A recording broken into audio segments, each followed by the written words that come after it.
Hello, everyone. My name is Annmarie Gajdos. I am a senior anchor at the National Library of Patient Rights and Advocacy. Today, I am joined by Grace Yeo, the current Director of Communications and PR for NLPRA, to discuss her career within the organization and her journey to law school at Notre Dame Law School. We're so excited to be here with you, Grace. Let us know. Say hi to the people. Yes, hello. Nice to meet you. And thank you so much, Anne-Marie, for your time in interviewing me and asking me such great questions about such an awesome organization. Yeah, for sure. We're super excited to have you here and to hear kind of all about your adventures, I'd say, and where you're going next. So first, I kind of just want to know, how did you find out about the National Library of Patient Rights and Advocacy? Was this something on the forefront of your mind? How did you get really interested in this specific area of practice? Yeah, great question. So in undergrad, I was just kind of looking after I graduated from UT Austin. I was looking for something kind of within the sphere of my major. So my major was health and society, and I got a health communications minor, and then I was pre-health kind of throughout college. And so I was really interested kind of in health sociology, medical sociology, kind of how healthcare and public health are, connected in literature and the arts and in different forms like that. And so I was looking for something kind of within that realm, and I was just browsing for internships and job opportunities on LinkedIn, and I saw a post from Mr. Kaisman, Dr. Kaisman, and I just reached out and thought I'd apply because it looked like such a great kind of learning experience. And so, kind of as I learned more about the organization and what it stands for, I realized that it would be almost a perfect match for what I was very interested in. And so, yeah, that's kind of the reason why I was interested in the library as a whole. Nice. And so you said that you thought this would be a really good learning experience. So what did Mhm. you learn through this role? And was there any specific experience that you feel like really prepared you for your next steps in law school?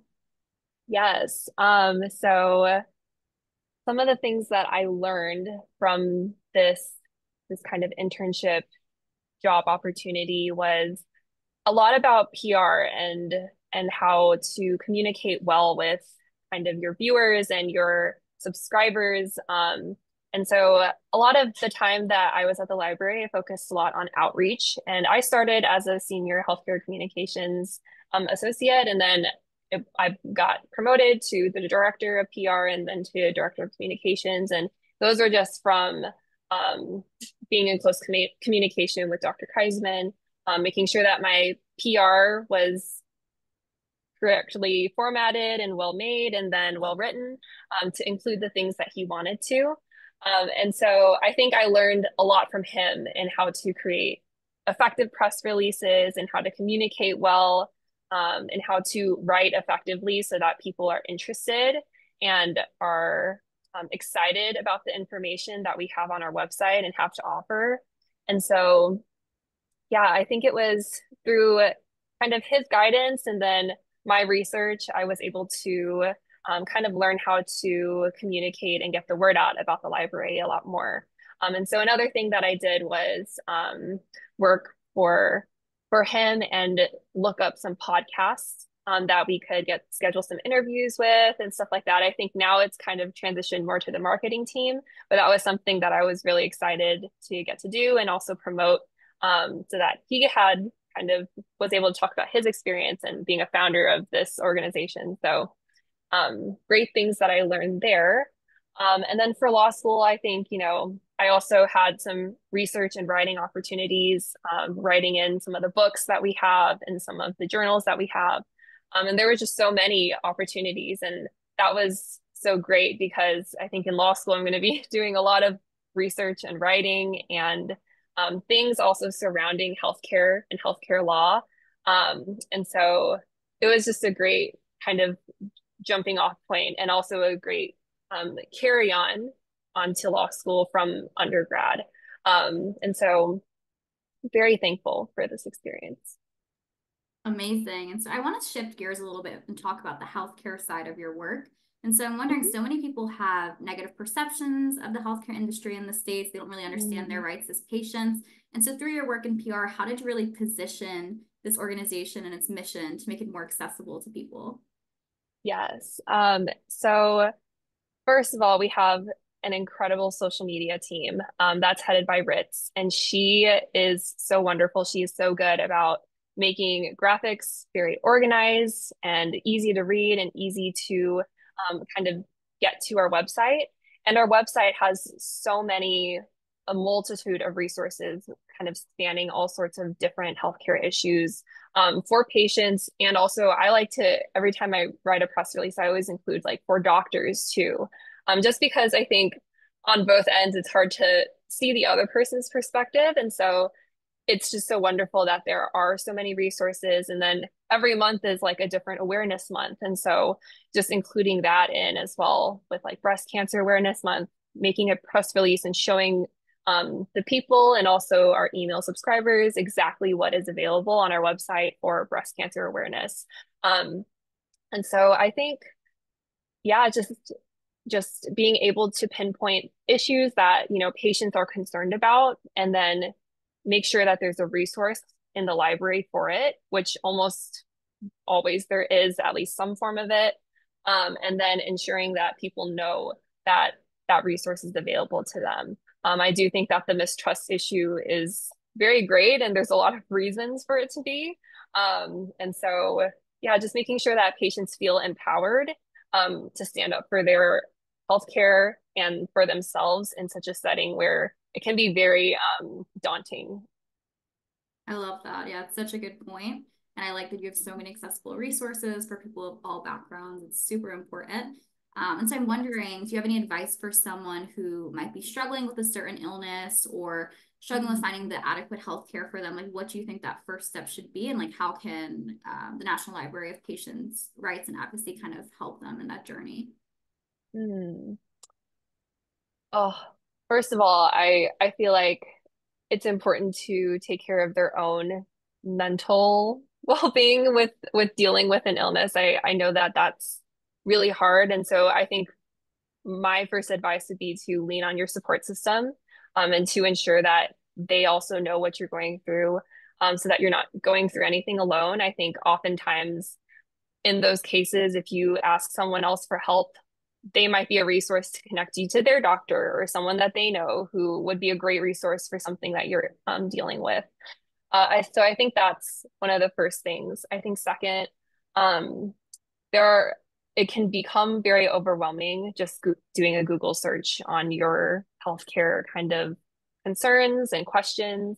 And so, I mean, reaching out to anyone at the library, I think they would be very willing to help kind of give you some information that we have available or some information not on our website that's available to kind of help with those needs. That's why I always, every time I send out a press release, I always include my email with like, if you have any concerns, please let me know because I can definitely connect you with a resource that you need. Um, Otherwise, I think it's really hard, but you have to be your own advocate in a patient care setting. I think standing up for yourself and ensuring if you're confused about these long terminology questions, it's not at all embarrassing to ask for clarification. And so making sure that you're able to do that. I think there's a lot of people also from different cultures that, you know, there's a language barrier. So ensure that you're bringing a translator with you, or if you know someone in your family who's here and as an immigrant and needs a translator, go with them to the doctor's office so that they feel seen and heard and also understood. And so yeah, those are some of the little steps. I think there's a lot more that you can do, and it can feel very overwhelming, but I think just taking everything one step at a time and also relying on your network is really important. Yeah, I agree. Those are such good tips. I think sometimes we think about things being so black and white. And like, our healthcare system, Yes. it's not the best, and that's just the way it is. So it's great that you have all these tips Hmm. and ideas and ways that you can make it not perfect, but so much better than what it actually is right now. And you can kind of make that system work for you a little bit better. Hmm. Awesome. And then so I want to talk a little bit more about your role in the organization. I mean, you've held a lot of different positions. So I'm wondering, how has the role of healthcare communications within the team kind of changed and shaped itself throughout your Hmm. leadership? Yes. So when I first started off, I was one of a group of people that was joining the team. I've been here for about a year now. And so that was when I was starting. I was one of many, and then just trying to do what I was interested in, which was PR, and kind of the email list. And so I was just working under Mr. Kaiserman's leadership because at that point there wasn't a director or anything like that. So I worked very closely with him. Afterwards, when I kind of got a bump up to PR or communications, he started giving me leadership responsibilities over the new team of senior healthcare associates in the communications realm. And so, yeah, for that, my responsibilities kind of shifted. I was still doing a lot of PR, but this time I was kind of overseeing and screening all of the PRs that came in. So I would give the team a deadline to send me a press release. They would send it to me. I would read over it, ensure that the formatting is correct, ensure that the information is good, that we have links correct. And then I would ensure that, it's in a PDF format. And then I would send it off to Mr. Kreisman for his review. If he has any edits or changes, I would be the one to input that. And then I would send it off usually on a Thursday of every other-ish week of the month. That way that, people's inboxes aren't overflowing or anything like that. And that way, we have like a steady form of communication within the team, with Mr. Kaiserman, and then with our email list. And so that was kind of how that's shifted for me. It was more responsibility, in charge of more people, and then taking the previous experience that I had working on press releases to now applying it to other people's press releases. And so, yeah, that's kind of a lot of my kind of role nowadays. We just got some new summer associates, so I'm really excited about that, and to get them ready and going with press releases too. Amazing. And so it seems like you've had so many different achievements and goals within these positions that you've had.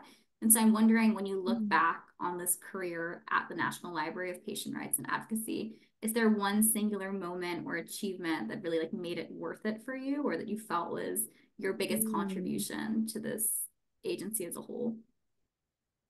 Yeah, I mean, I think every time Mr. Kaiserman gave me a promotion, I felt very seen and recognized, very thankful. I honestly also think one of our meetings recently with the new associates that are coming in, it was so wonderful to meet some of them and to kind of ask, what are you interested in? What do you want to do? Like, why are you here?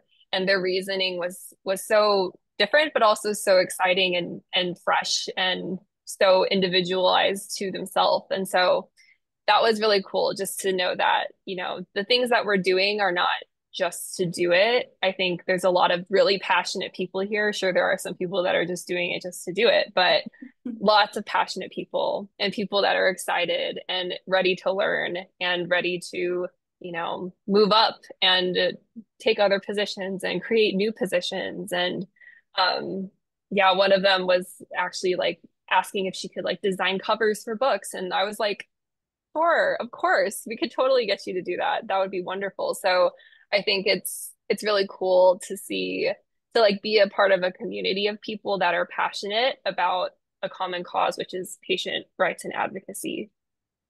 That's amazing. Yeah, I think it's super exciting when you're in an organization just full of passionate people. It kind of makes you want to do more, be better, and it just really uplifts everyone in the organization. Yes, absolutely. Yeah. All right. And so your next chapter, you're going to law school. First of all, congratulations. It's a huge deal. Oh, thank you. So I Thank want you to, so much. yeah, of course. So I want to know, how do you feel? I mean, you're closing one chapter, starting a new one. What is this experience like for you? How have you been preparing? And just what are you taking from the library with you to the next step? Yes. I'm currently, if I'm being completely honest, I feel very overwhelmed, but also very excited. I think I took like a gap year and a half, which was what I was doing here at the library too. And so I'm really excited to learn more. And we had just talked about, right, being surrounded by other passionate people, and it inspiring to you and making you more passionate. And I think I'm really looking forward to joining a community of future lawyers and judges and advocates of various different things. And being inspired by them and pursuing our passions in individual ways. And so I'm really looking forward to that and just learning a lot more about what the law is, what health law entails, how I can be an advocate in that space. And then, yeah, taking what I learned from the library, I think on top of the library, like I was once a medical scribe. And so, the things that I saw with patients going through, literally being in a doctor's office and feeling not powerful, not able to stand up for themselves. And then there being a lot of these social issues of the reasons why. And then being at the library now, and like being able to see that these resources are available for them, seeing like nonprofits that are available, that people just don't know about. And then now, like, I can actually enter this space and say, hey, like, there's this library that exists with a ton of resources for you if you wanted to take a look. And so I think I'm just excited for the next step, trying to take away the overwhelmed part, just being excited for what's to come. Amazing. I think there's no way to take away the overwhelm part. I think that's just like part of the process. You just Yes, work through it. Um, definitely. but yeah, so I think all of us here at the library are so grateful for all of the work you've put in. We're so excited for your next chapter and just so appreciative of the time you've put into this organization and also this interview. So thank you so much, Grace. My gosh, thank you so much, Anne-Marie. It was such a pleasure to meet you today, too. Yeah, it was amazing. All right, and then I think this is the end of the interview, but if you want to say anything to the people, anything is like a final goodbye, I don't know, to patients, whatever, this is your space, so use it. Sure. I think I'm just so thankful for the team. I think I'm so thankful for my communications team. I'm so thankful, especially to Dr. Kaiserman for all his guidance and leadership and for establishing such an organization. And I'm so excited for what's to come. I think I'm like fully confident that the library is just going to continue growing in people and also in resources and in the good that it's doing. And in terms of the communications team, I am so excited for you guys and wish you the best of luck. I am always available, even though I'll be in law school. I will get to your email eventually if you reach out. So keep in touch, please. I'm always an open resource to anyone from the library. Amazing. All right, I'm gonna stop recording.